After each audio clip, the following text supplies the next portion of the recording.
Перғауын, егер менен басқа тәңір тұтсаң, сені түрмеге тастаймын, деді. Алла Мұсаға уахи етті, құлдарымды түнде алып шық. Сендер қуғынға ұшырайсыңдар.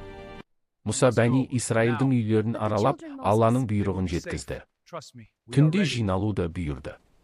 Бәни Исраил отбасыларымен жиналды. Балаларын, мал-мүлкін алып шықты. Жүректері дүрсіл қақты.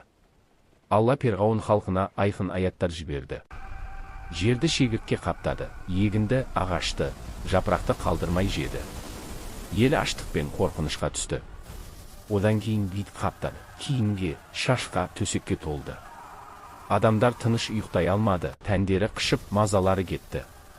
Сосын бақалар көбейді, үйлеріне, ыдыстарына, төсектеріне дейін кірді.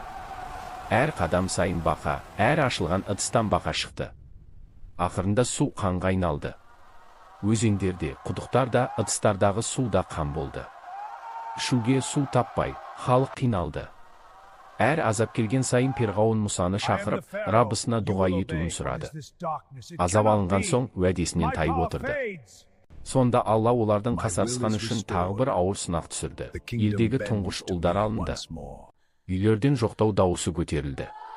Тіпті Перғауында тұңғыш ұлынан айырылып, қайғыға батты. Египетте үлкен жоқтау болды. Перғауында халқы да үрейге түсті. Перғауын Мұса мен Харунды шақырып, халқын алып кетуді бұйырды. Мұса Бәни Исраилді бастап, түнде жасырын жолға шықты. Бұл Алланың бұйрығы еді. Үлкен көш жүріп келеді. Балалар жылады. Қарттар ілбіп жүрді. Малдар айдалды. Таң атқанда Перғауын олардың кеткенін білді. Перғауын әскерін жинап, оларды қууға бұйрық берді. Перғауын және оның әскері таңертең оларды қуып жетті. Екі топ бір-бірін көргенде Бәни Исраил қорқынышқа түсті. Алдарында теңіз, арттарында Перғауынның әскері. Мұса Раббысына тәуекел етті. Алла Мұсаға таяғымен теңізге ұруды уахи етті. Мұса таяғымен теңізге ұрды. Бұл Алланың бұйрығы еді. Сонда теңіз қақ жарылып, әр бөлігі зәулім тау сияқты болды. Теңіздің ортасында құрғақ жол пайда болды.